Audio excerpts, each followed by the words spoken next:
Después de graduarme de la universidad, mi cuñada quedó embarazada y mi hermano obligó a mis padres a echarme de casa. Tuve que arreglármela sola y pasar hambre en un apartamento minúsculo. Ahora que mi negocio ha prosperado, ellos quieren aprovecharse de todo lo que tengo. La notificación de WhatsApp iluminó mi teléfono mientras terminaba una reunión con clientes. Era un mensaje de mi madre, después de 3 años de silencio. Mi corazón se detuvo por un momento mientras leía: hija, necesitamos hablar sobre la casa. Es urgente. La casa. Esa pequeña propiedad de apenas 70 metros cuadrados que se había convertido en el centro de toda esta pesadilla.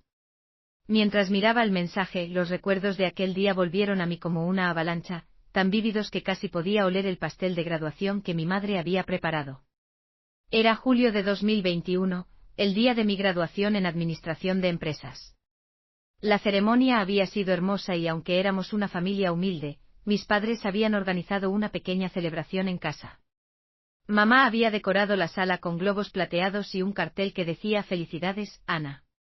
Mi padre había usado sus ahorros para comprar una botella de vino espumante, algo que solo hacía en ocasiones muy especiales. Esta es mi inversión más valiosa, había dicho mi padre durante el brindis, sus ojos brillando con orgullo mientras sostenía mi título. Mi hija, la primera profesional de la familia. Todo parecía perfecto hasta que mi hermano Miguel y su esposa Carolina llegaron. Siempre llegaban tarde a todo, pero esta vez su tardanza parecía calculada. Recuerdo exactamente cómo Carolina entró con esa sonrisa que ahora sé que era falsa, acariciando su vientre de manera teatral. Llevaba un vestido ajustado que resaltaba su figura y noté cómo inmediatamente todas las miradas se dirigieron a ella. «Tenemos un anuncio importante», exclamó Miguel, interrumpiendo la conversación que tenía con mis tíos sobre mis planes de abrir una consultora. «Carolina y yo estamos embarazados», anunció ella en medio de la sala, robándome completamente el momento. La reacción fue inmediata. Mi madre soltó un grito de alegría y corrió a abrazarla. Mi padre, quien momentos antes presumía mi título, ahora palmeaba a la feliz pareja, mientras yo me quedaba de pie, sosteniendo mi título, convertida en una espectadora en mi propia celebración. «¿De cuánto estás?», preguntó mi madre, sus manos ya sobre el vientre de Carolina.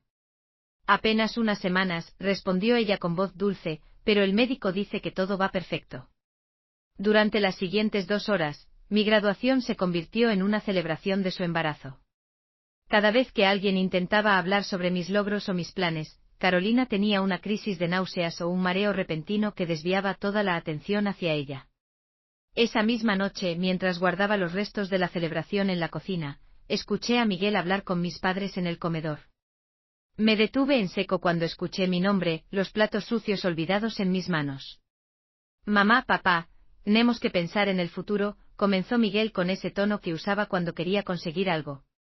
«Carolina está embarazada y necesitamos un lugar estable para criar al bebé. Esta casa es muy pequeña para todos nosotros». «Pero hijo, aquí hemos vivido siempre», respondió mi padre. «¿Qué propones?» «Ana ya terminó, puede buscar su propio camino. Tiene su título, puede conseguir un buen trabajo. Nosotros necesitamos establecernos, pensar en el bebé». Me quedé helada. La casa donde vivíamos, aunque pequeña, era todo lo que teníamos. Mis padres habían pagado la hipoteca durante 20 años, comiendo arroz y frijoles muchas veces para no faltar a un pago. Siempre había sido el plan que fuera la herencia para ambos, Miguel y yo. «Pero Miguel, ¿dónde irá tu hermana?». La voz de mi madre sonaba preocupada, pero ya detectaba en ella esa duda, esa manipulación que Miguel sabía ejercer también. «Mamá, ya tiene su título universitario. Yo tengo que pensar en mi hijo». «¿No quieren conocer a su nieto?». «Carolina necesita un ambiente tranquilo durante el embarazo, el médico dijo que es un embarazo de riesgo». Las palabras de Miguel eran como puñales, cada una cuidadosamente elegida para manipular a nuestros padres. Carolina apareció en ese momento como si hubiera estado esperando su entrada, teatralmente mareada, sosteniendo su vientre como si estuviera de 6 meses, cuando supuestamente tenía apenas semanas. «Me siento un poco débil», murmuró y mi madre inmediatamente la ayudó a sentarse. «El doctor dijo que necesito mucho reposo». Los siguientes días fueron una pesadilla. Mis padres, completamente manipulados por Miguel y las crisis de Carolina, comenzaron a sugerir que tal vez sería mejor que yo buscara mi propio lugar. Hija, me dijo mi madre una mañana, mientras Carolina vomitaba ruidosamente en el baño, convenientemente cuando todos estábamos desayunando, tu hermano tiene razón, ahora que eres profesional. Podrías buscar tu independencia. Mamá, acabo de graduarme, ni siquiera he conseguido mi primer trabajo formal, ¿cómo voy a pagar un alquiler? Puedes compartir apartamento con amigas, sugirió sin mirarme a los ojos. Todas mis amigas vivían con sus padres, ahorrando para empezar sus negocios, como era mi plan. La tensión en casa se volvió insoportable. Carolina se quejaba de que el olor de mi perfume le causaba náuseas. Miguel accidentalmente tiró varios de mis libros de administración mientras limpiaba mi habitación. Cada día había una nueva crisis, un nuevo drama que señalaba lo inconveniente que era mi presencia en la casa. Finalmente, una semana después de mi graduación, mis padres me dieron el ultimátum: tenía una semana para mudarme. Todo lo que había soñado, todos los planes de empezar mi negocio desde casa mientras trabajaba, se desmoronaron en un instante.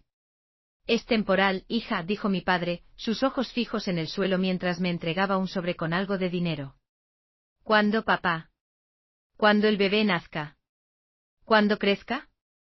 No respondió. En ese momento vi la escritura de la casa sobre la mesa, lista para ser modificada para incluir solo a Miguel como heredero. Vi las maletas de Carolina y Miguel en el pasillo, listas para mudarse a mi habitación antes incluso de que yo la desocupara. Con mi último sueldo de las prácticas universitarias y el poco dinero que me dio mi padre, alquilé un cuarto en el peor barrio de la ciudad.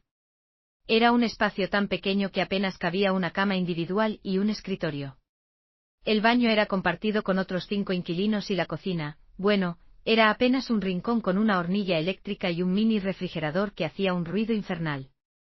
La noche que me mudé, mientras miraba el techo desconchado de mi nueva casa, las lágrimas no paraban de caer.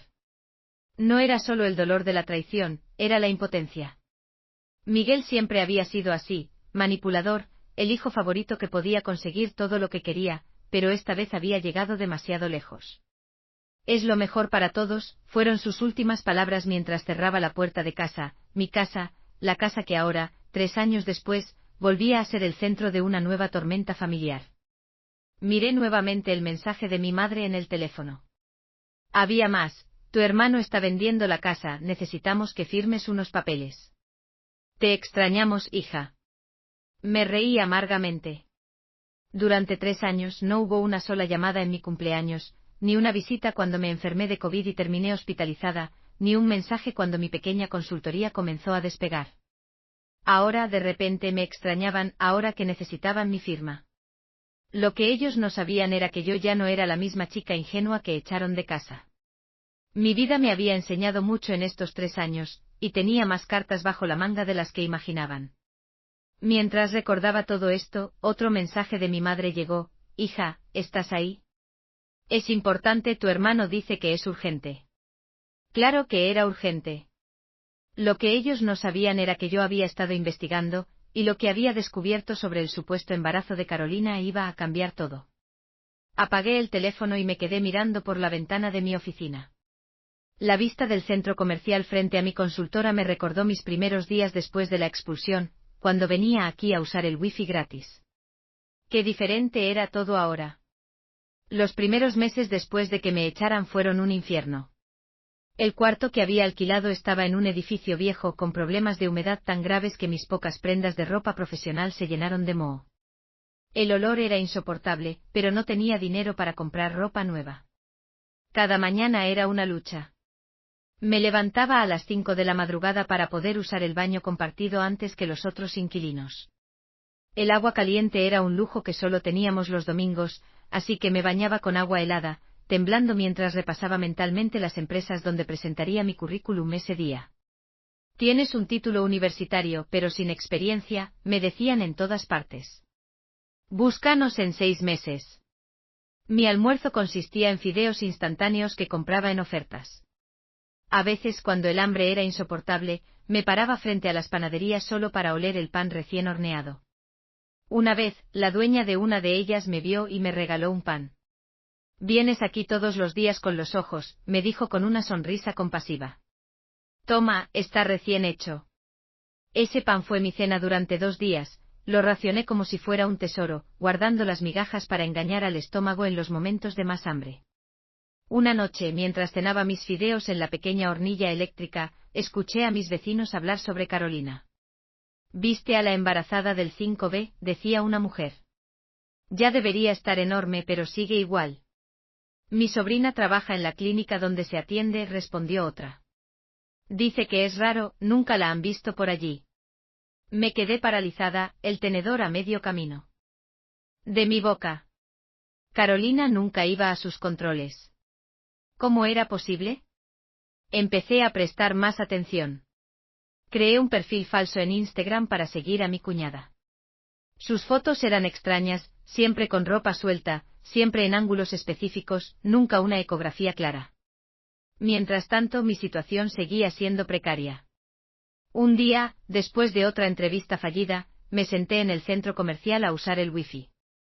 No tenía para un café, así que fingía trabajar en mi computadora mientras revisaba ofertas de trabajo. Fue entonces cuando la vi. Carolina entraba a una tienda de ropa sin ningún signo visible de embarazo, aunque según mis cálculos debería estar de casi 6 meses. La seguí discretamente observando cómo se probaba ropa ajustada, su vientre completamente plano. Mi corazón latía tan fuerte que pensé que me desmayaría. Saqué mi teléfono y comencé a grabar discretamente. Carolina salió del probador, se miró en el espejo completamente ajena a mi presencia. No había ningún bebé. Esa noche no pude dormir. Las piezas comenzaban a encajar, las náuseas estratégicas, la falta de controles médicos, el vientre que nunca crecía. Todo había sido una mentira para quedarse con la casa. Pero necesitaba más pruebas, no podía enfrentarlo solo con un vídeo borroso y rumores de vecinos. Además, estaba demasiado ocupada tratando de sobrevivir. Mi salvación llegó de la forma más inesperada. Una tarde, mientras estaba en el centro comercial, una mujer se sentó junto a mí. La reconocí, era la dueña de la tienda de ropa. «Te veo aquí todos los días», me dijo, siempre tan bien vestida, a pesar de todo. Me sonrojé. Mi blusa profesional estaba desgastada en los puños. «Busco trabajo», admití. «Soy administradora de empresas». «¿Sabes de redes sociales?»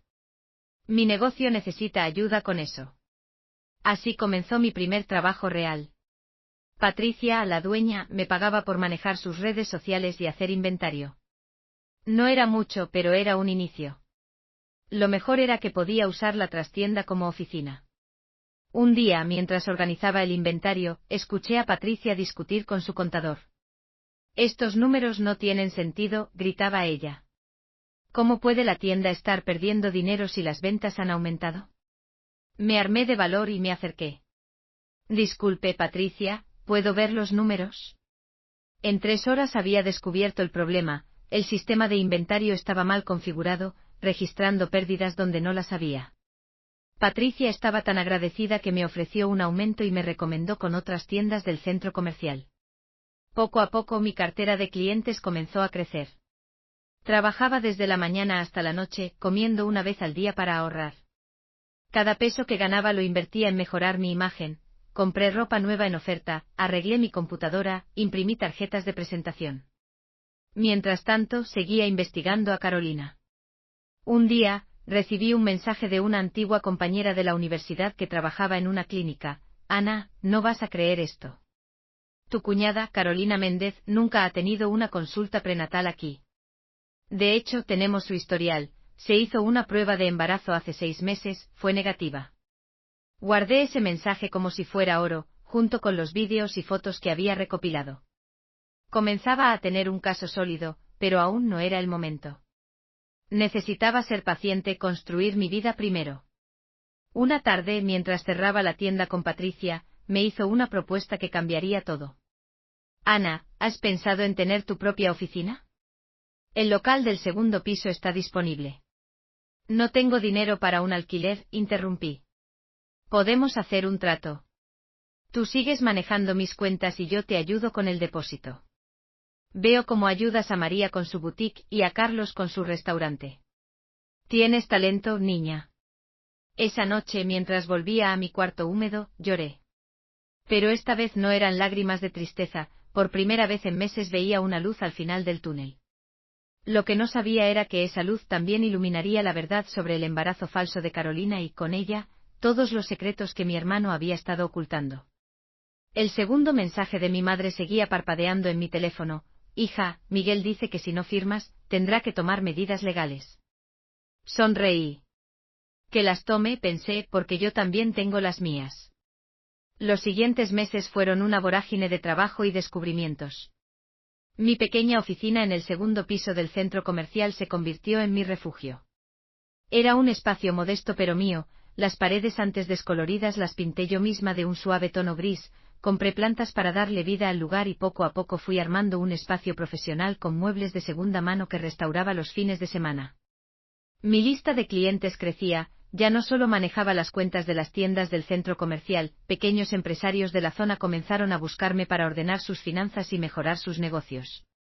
Trabajaba desde el amanecer hasta la noche, pero cada peso ganado era un paso más lejos de aquel cuarto húmedo donde había comenzado. Una tarde, mientras revisaba las cuentas de una nueva clienta, recibí un mensaje de María, una excompañera de la universidad que trabajaba en el registro civil. Ana, no vas a creer lo que encontré. Tu hermano Miguel estuvo aquí hace unos días. Vino a preguntar sobre los requisitos para vender una propiedad heredada, mencionó algo sobre necesitar solo su firma porque tú habías renunciado a tus derechos. Mi sangre hirvió. Renunciar a mis derechos, jamás había firmado nada semejante. Le pedí a María más detalles y lo que me contó me dejó helada. Miguel había estado averiguando cómo vender la casa sin mi consentimiento. Esa misma noche, mientras cerraba la oficina, vi a Carolina en el centro comercial. No estaba sola, la acompañaba un hombre que no era mi hermano y la forma en que se tomaban de las manos no dejaba lugar a dudas sobre su relación. Lo seguí discretamente grabando con mi teléfono. Entraron a un café y se sentaron en una mesa alejada. Carolina reía y se inclinaba hacia él de una manera que nunca la había visto con Miguel. En un momento el hombre puso su mano sobre el vientre de Carolina, completamente plano a pesar de que, según sus cuentas, debería estar en su último trimestre de embarazo. No puedo creer que haya funcionado, la escuché decir cuando pasé cerca de su mesa pretendiendo buscar el baño. Miguel es tan idiota, cree que estoy embarazada desde hace más de 7 meses. El hombre rió. ¿Y qué harán cuando se supone que deben hacer el bebé? Ya tengo todo planeado, un trágico accidente. Miguel está tan ocupado tratando de vender la casa que ni siquiera se da cuenta de que no he engordado nada. Sentí náuseas, no solo por la crueldad del engaño, sino por la frialdad con la que planeaban todo. Regresé a mi oficina y me senté frente a mi computadora, temblando. Fue entonces cuando recordé algo. Abrí mi correo y busqué un email de hacía varios meses. Era de la clínica donde supuestamente Carolina se atendía. En un momento de desesperación, me había hecho pasar por ella para solicitar su historial médico. El archivo adjunto era demoledor. Carolina no solo no estaba embarazada, sino que se había realizado un procedimiento que le impedía quedar embarazada 2 años antes de conocer a mi hermano. Mientras procesaba esta información, mi teléfono sonó. Era un número desconocido. Ana, soy Sandra, la vecina de tus padres. Sandra había sido como una segunda madre para mí durante mi adolescencia. Su voz sonaba preocupada. Necesito contarte algo, continuó. Escuché a tu hermano discutir con Carolina anoche, fue horrible. Él gritaba sobre dinero, sobre deudas de juego. Ana, creo que planean hacer algo con la casa. Mi mente comenzó a trabajar a toda velocidad. Deudas de juego, eso explicaría la urgencia por vender la casa. Pero había algo más, algo que no encajaba. Decidí investigar más a fondo. Contraté a un investigador privado, gastando gran parte de mis ahorros. En 2 semanas me entregó un informe que me quitó el sueño. Miguel había falsificado la firma de mis padres en varios documentos, había hipotecado la casa sin que ellos lo supieran. El investigador también descubrió algo más. El hombre con el que había visto a Carolina era un antiguo socio de Miguel.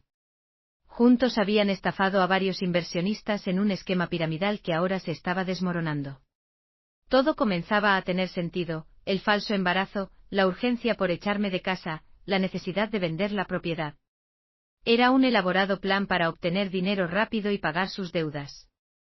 Mientras organizaba toda esta información en mi oficina, recibí otro mensaje de mi madre: hija, tu hermano dice que vendrá con un abogado, por favor responde. Sonreí mientras miraba la pantalla de mi teléfono. En mi escritorio tenía una carpeta con todas las pruebas, fotos, vídeos, documentos médicos, el informe del investigador. Durante meses había guardado silencio, construyendo mi caso pieza por pieza. Tomé mi teléfono y finalmente respondí: claro, mamá. Nos vemos mañana en mi oficina. Que Miguel traiga a su abogado. Yo también tengo algunas cosas que mostrarles. Lo que ellos no sabían era que yo también había contratado un abogado, uno de los mejores de la ciudad. Era uno de mis clientes y, cuando le mostré las pruebas, aceptó llevar mi caso sin cobrarme. Esto no es solo sobre la casa, me había dicho. Es fraude, falsificación de documentos, estafa. Tu hermano podría ir a la cárcel. Mientras preparaba los documentos para la reunión del día siguiente, mi teléfono volvió a sonar. Era un mensaje de un número desconocido. Cuando lo abrí, mi corazón se detuvo. Era una foto de Carolina con su amante, pero no cualquier foto. Era una imagen de ellos saliendo de un banco sosteniendo documentos que reconocí inmediatamente. Eran los papeles de una nueva hipoteca sobre la casa, con la firma falsificada de mis padres. El mensaje que acompañaba la foto era simple: mañana a las 10 a.m. trae los papeles firmados o esto se pone feo.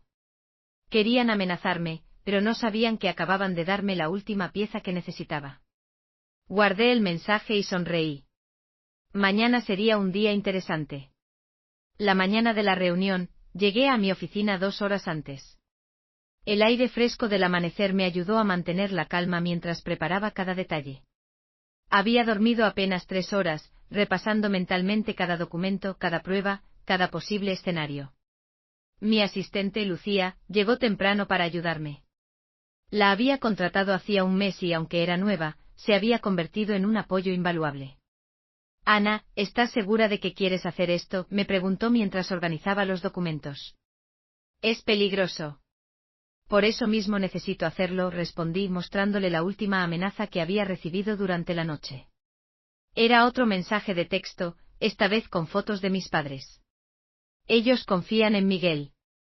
¿Quieres destruir a tu familia? Lucía frunció el ceño mientras leía. Son ellos los que están destruyendo todo. A las 9:45 de la mañana, el abogado Torres llegó a la oficina. Era un hombre de unos 50 años, con una reputación impecable en casos de fraude familiar. Repasamos la estrategia una última vez mientras esperábamos. A las 10 en punto, escuché voces en el pasillo. Mi corazón se aceleró cuando la puerta se abrió. Primero entró Miguel, vestido con un traje que parecía demasiado caro para alguien supuestamente en problemas financieros. Detrás de él Carolina, con un vestido suelto y una almohada mal disimulada bajo la ropa, intentando aparentar un embarazo que ya debería ser más que evidente. Mis padres entraron después, luciendo más viejos y cansados de lo que recordaba. Por último, un hombre con un maletín, que supuse era su abogado. Ana, dijo mi madre haciendo un movimiento para abrazarme, pero Miguel la detuvo con un gesto. Esto es una reunión de negocios, declaró fríamente. Acabemos con esto rápido. El abogado de Miguel, un hombre delgado con lentes de montura dorada, sacó unos documentos de su maletín. Señorita Morales, comenzó con tono condescendiente, tenemos aquí los papeles de transferencia de sus derechos sobre la propiedad. Si los firma ahora podemos evitar procedimientos más complicados. Mantuve mi expresión neutral mientras el abogado Torres se levantaba de su asiento. Antes de proceder, intervino, mi clienta tiene algunas preguntas sobre ciertas irregularidades que hemos detectado. Miguel se tensó visiblemente. ¿Irregularidades? ¿Qué irregularidades? ¿Y quién es usted? Soy el abogado Torres, representante legal de Ana Morales. Y tenemos pruebas de múltiples fraudes relacionados con la propiedad en cuestión. Carolina se movió incómoda en su asiento, ajustando la falsa barriga de embarazo. Fue entonces cuando implementé la primera parte de nuestro plan. Lucía, llamé a mi secretaria, ¿podrías traernos café? Ah, y por supuesto, un té de hierbas para Carolina. En su estado, el café no es recomendable. No, exclamó Carolina demasiado rápido. Es decir, ya tomé mi té esta mañana. Insisto, dije con una sonrisa. De hecho, tengo ese té especial para embarazadas que tanto recomiendan los médicos. ¿Cómo va todo con el doctor Ramírez? Debe estar contento con el progreso del embarazo. Carolina palideció. Sí, todo va bien. Qué extraño, comenté mientras Lucía servía las bebidas, porque el doctor Ramírez se jubiló hace 3 años, y la clínica donde supuestamente te atiendes no tiene registro de ninguna consulta prenatal tuya. El silencio que siguió fue ensordecedor. Miguel intentó mantener la compostura, pero vi cómo su mandíbula se tensaba. ¿Qué estás insinuando?, gruñó. No insinuó. Abrí una carpeta y comencé a sacar documentos. Tengo pruebas. Carolina nunca estuvo embarazada. De hecho, se realizó una ligadura de trompas hace años, antes de conocerte. Mis padres jadearon. La madre perfecta, la nuera ejemplar que les había prometido un nieto, se desmoronaba frente a sus ojos. Esto es ridículo, gritó Miguel, levantándose. No vinimos aquí a escuchar tus teorías conspirativas. Teorías. Presioné un botón en mi computadora y el proyector se encendió, mostrando las fotos de Carolina con su amante. También es una teoría que tu esposa te engaña con tu antiguo socio, el mismo con el que planeaste el esquema piramidal que ahora te tiene ahogado en deudas. El abogado de Miguel comenzó a recoger sus papeles, visiblemente incómodo. Creo que deberíamos reprogramar esta reunión. Oh, no hemos terminado, intervino el abogado Torres. Todavía no hemos llegado a la parte donde su cliente falsificó las firmas de sus padres para hipotecar la casa sin su conocimiento. Mis padres se giraron hacia Miguel, el horror reflejado en sus rostros. ¿Qué hiciste? Todo fue una mentira, continué, mi voz temblando ligeramente. El embarazo, la necesidad urgente de que me fuera de casa, todo fue parte de un plan para conseguir la casa y usarla como garantía para sus estafas. Saqué más documentos, estados de cuenta, préstamos, papeles falsificados. Cada pieza de evidencia era un nuevo golpe que hacía temblar el castillo de mentiras que habían construido. Carolina, aparentemente decidiendo que ya no tenía sentido mantener la farsa, se levantó y se quitó la almohada de debajo del vestido. Miguel, esto se acabó. No puedo seguir con esto. Cállate, rugió él, pero era demasiado tarde. Tu hermano tiene deudas de juego, continuó ella, dirigiéndose a mí y a mis padres. Debe más de lo que vale la casa. Pensó que si conseguía la propiedad, podría venderla antes de que los acreedores vinieran por él. Mi madre comenzó a llorar. Mi padre, siempre tan fuerte, parecía haber envejecido 10 años en 10 minutos. Pero hay más, agregué sacando el último conjunto de documentos. Miguel no solo quería vender la casa, ya la vendió, usando documentos falsificados. El problema es que la vendió a 2 compradores diferentes. El abogado de Miguel se levantó abruptamente. Me retiro de este caso. No puedo representarlo. Siéntese, ordenó el abogado Torres. Esto ya no es una simple reunión familiar. Estamos frente a múltiples delitos: fraude, falsificación, estafa. Su cliente necesitará toda la ayuda legal posible. Miguel, acorralado, mostró su verdadera naturaleza. Todo esto es tu culpa, me gritó. Si te hubieras mantenido fuera de esto, si hubieras firmado cuando te lo pedí. Mi culpa. Me levanté, enfrentándolo por primera vez en años. Me echaste de casa, me obligaste a pasar hambre, frío, humillaciones, ¿y dices que es mi culpa? No, Miguel, esto es el resultado de tus propias acciones. Ana, hija, perdónanos, no sabíamos. Lo sé, mamá, respondí suavemente. Por eso preparé 2 carpetas diferentes, una con todas las pruebas para presentar cargos contra Miguel y Carolina, y otra con un plan para salvar la casa y protegerlos a ustedes de los acreedores. Miguel se derrumbó en su silla, toda su arrogancia evaporada. Carolina, aprovechando la confusión, intentó escabullirse, pero Lucía bloqueaba la puerta. Tienen 2 opciones, anunció el abogado Torres. Podemos llevar esto a la justicia, donde enfrentarán cargos por fraude y falsificación, o podemos llegar a un acuerdo que proteja a sus padres y la propiedad. ¿Qué tipo de acuerdo?, preguntó Miguel, su voz apenas un susurro. Confesarás tus deudas, entregarás todos los documentos falsificados y trabajarás para pagar cada peso que debes. La casa volverá a nuestros padres, y tú no tendrás ningún derecho sobre ella. ¿Y si me niego? Sonreí mientras sacaba mi teléfono. Entonces estas fotos tuyas saliendo del casino, los documentos de tus estafas y las pruebas del embarazo falso llegarán a las autoridades. Tú eliges. El silencio que siguió fue interrumpido por un sollozo de mi madre. Mi padre, recuperando algo de su compostura, se levantó. Firma los papeles, Miguel, ordenó con voz quebrada. Se acabó. Mientras observaba a mi hermano firmar los documentos que el abogado Torres había preparado, no sentí la satisfacción que esperaba. En su lugar, sentí una extraña mezcla de tristeza y liberación. Pero lo que ninguno de ellos sabía era que esta no era toda la historia. Había algo más, algo que había descubierto durante mi investigación, algo que cambiaría para siempre la dinámica de nuestra familia. Después de que todos se fueron de la oficina, me quedé sola con mis padres. El silencio era pesado, cargado de años de malentendidos y dolor. Mi madre no paraba de llorar y mi padre miraba por la ventana, como perdido en sus pensamientos. Hay algo más que necesitan saber, dije finalmente sacando una última carpeta de mi escritorio. Algo que descubrí mientras investigaba a Miguel. Mi madre levantó la vista, sus ojos rojos de tanto llorar. ¿Qué más puede haber, hija? Ya es suficiente dolor por hoy. Esto es, respondí, abriendo la carpeta. ¿Recuerdan cuando Miguel comenzó a cambiar? ¿Cuándo empezó a meterse en problemas? Mi padre se giró repentinamente interesado. Fue después de que murió tu tío Roberto, dijo. El hermano de tu madre.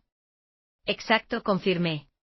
El tío Roberto, el exitoso empresario de la familia, el que supuestamente le dejó una herencia a Miguel. Supuestamente, preguntó mi madre. Saqué varios documentos y los extendí sobre la mesa. Eran viejos, algunos amarillentos por el tiempo, pero perfectamente legibles. El tío Roberto nunca le dejó nada a Miguel, revelé. De hecho, dejó toda su fortuna a una fundación para niños con cáncer. Pero alguien falsificó su testamento.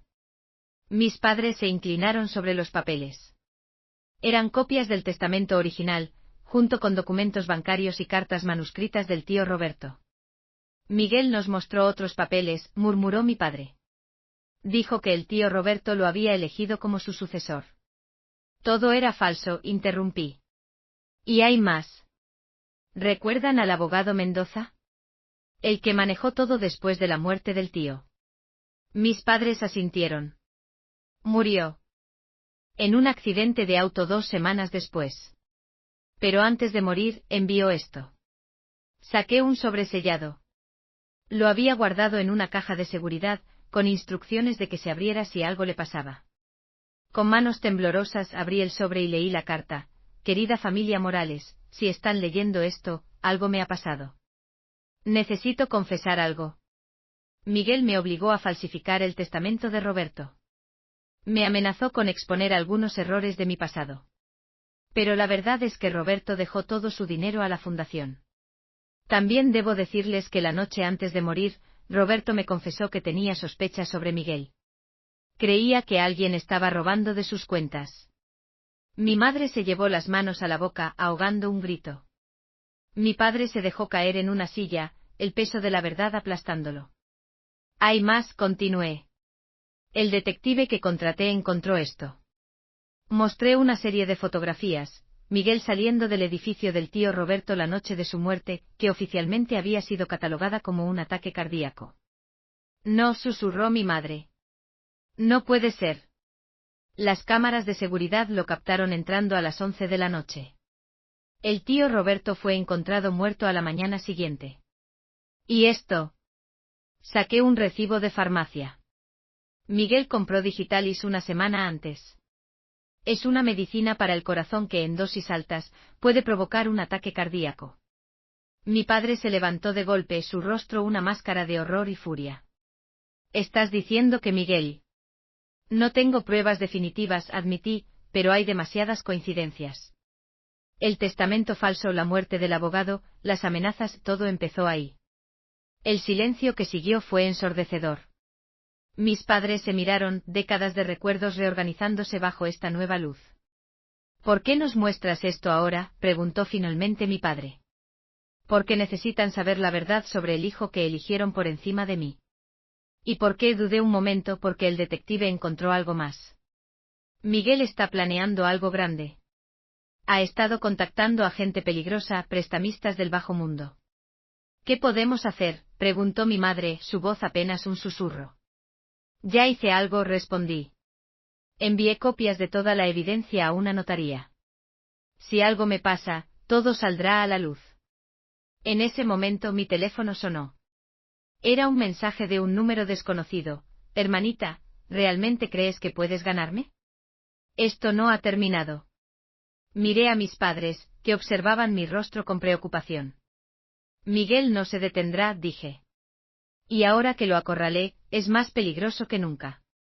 Lo que no sabían era que yo también tenía un plan, uno que pondría fin a todo esto de una vez por todas. Pero primero necesitaba proteger a mis padres de lo que estaba por venir, porque la verdadera batalla apenas estaba comenzando. Los días siguientes a la revelación fueron un torbellino de acontecimientos. Mis padres se mudaron temporalmente a un departamento que les renté cerca de mi oficina. No era seguro que siguieran en la casa, no con Miguel actuando de manera tan errática. La noche después de nuestra reunión, alguien intentó forzar la entrada de mi oficina. Las cámaras de seguridad captaron a 2 hombres con pasamontañas, pero gracias al sistema de alarma que había instalado, no lograron entrar. Sabía que era solo el comienzo. Carolina desapareció. Según los vecinos, la vieron salir en medio de la noche con varias maletas. Le dejó una nota a Miguel: me voy con Roberto. Él al menos no es un asesino. La ironía de que el amante se llamara igual que nuestro difunto tío no pasó desapercibida. Miguel, acorralado y abandonado, se volvió más peligroso. Comenzó a beber, a merodear cerca de mi oficina, a enviar mensajes amenazantes a todas horas. Pero yo estaba preparada. Una mañana, mientras revisaba unos documentos en mi oficina, recibí una llamada que lo cambiaría todo. Era la secretaria del tío Roberto, una mujer que había trabajado para él durante 20 años. Señorita Ana, su voz sonaba urgente, encontré algo en una caja vieja. Son vídeos de las cámaras de seguridad de la oficina del señor Roberto, de la noche de esa noche. Mi corazón se detuvo. ¿Los ha visto? Sí, se ve todo. Su hermano. Su voz se quebró. No diga más, voy para allá. Los vídeos eran más claros de lo que esperaba. Mostraban a Miguel entrando a la oficina del tío Roberto, la discusión, el momento en que forzó al anciano a tomar algo. Todo quedó registrado. Mientras veía las imágenes, mi teléfono no paraba de sonar. Era Miguel. Finalmente decidí contestar. ¿Dónde estás? Su voz sonaba arrastrada, evidentemente borracho. En mi oficina. Mentira. Te vi entrar al edificio del tío Roberto. ¿Qué estás buscando? Mi sangre se heló. Me había seguido. Miguel, acabemos con esto. Entrégate. Tengo todas las pruebas. Su risa fue escalofriante. ¿Crees que me importan las pruebas? Ya no tengo nada que perder, hermanita. Pero tú tienes mucho que perder. La línea se cortó. Minutos después, recibí un mensaje con una foto. Mis padres entrando al supermercado cerca de su nuevo departamento. Qué descuidados son, decía el mensaje. Actué rápido. Llamé a mis padres, al abogado Torres y a la policía. La trampa estaba lista. Esa noche Miguel apareció en mi oficina, tambaleándose y con una botella en la mano. ¿Sabes por qué maté al tío Roberto?, preguntó mientras entraba sin ser invitado. Porque él iba a contarles la verdad. Que yo robaba de sus cuentas, que había estado estafando a sus clientes. Iba a arruinarme como tú me arruinaste a mí. Respondí, manteniendo la calma aunque mi corazón latía desbocado. Arruinarte, rió amargamente. Te hice un favor. Eres igual que él, siempre creyéndote mejor que los demás, siempre tan perfecta. No, Miguel. Solo soy alguien que trabajó duro y fue honesta, algo que tú nunca entenderás. Su rostro se contorsionó de rabia. Arrojó la botella contra la pared y avanzó hacia mí. Pues veamos qué tan perfecta eres cuando estés muerta. En ese momento, las luces se encendieron. La policía, que había estado escondida en las oficinas contiguas, entró. El abogado Torres apareció con una grabadora, y mis padres emergieron de la oficina del fondo, donde habían escuchado toda la confesión. Miguel, al verse acorralado, intentó huir, pero los oficiales lo detuvieron.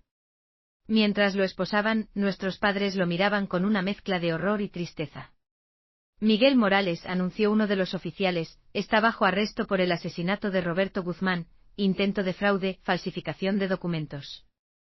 Mientras se lo llevaban, Miguel me miró una última vez. No había arrepentimiento en sus ojos, solo una furia vacía. Días después, sentada en mi oficina con mis padres, revisaba los documentos de la casa. La propiedad volvía a estar a nombre de ellos, libre de deudas gracias a un acuerdo que logró el abogado Torres. Hija, dijo mi madre, tomando mi mano, perdónanos. Fuimos ciegos, débiles. No, mamá, interrumpí, fueron víctimas, igual que yo. Miguel nos manipuló a todos. Mi padre, que había envejecido años en semanas, asintió. ¿Qué haremos ahora? Sonreí, sacando unos planos. Pensé en remodelar la casa, hacerla más grande. Hay espacio suficiente para todos, incluida mi oficina. ¿Quieres volver?, preguntaron sorprendidos. Quiero que empecemos de nuevo como familia. La verdadera familia que siempre debimos ser. Mientras abrazaba a mis padres, pensé en todo lo que había pasado. El dolor, la traición, la lucha. Todo había servido para hacerme más fuerte, para mostrarme quién era realmente y de qué era capaz. Miguel fue sentenciado a 30 años de prisión. Carolina nunca regresó, la última vez que supe de ella, estaba en otra ciudad, comenzando una nueva vida con su amante. La casa, nuestra pequeña casa de 70 metros cuadrados, la remodelamos completamente. Ahora es un hogar luminoso, lleno de amor y honestidad. Mis padres viven en la planta baja y yo instalé mi oficina en el segundo piso que construimos. Cada mañana, cuando subo a trabajar, paso por el jardín que planté, donde antes solo había concreto. Las flores crecen fuertes y hermosas, como yo crecí a través del dolor y la adversidad. Algunos dicen que la venganza no es la respuesta, pero esto no fue venganza, fue justicia. Y la justicia, aunque tardía, siempre encuentra su camino.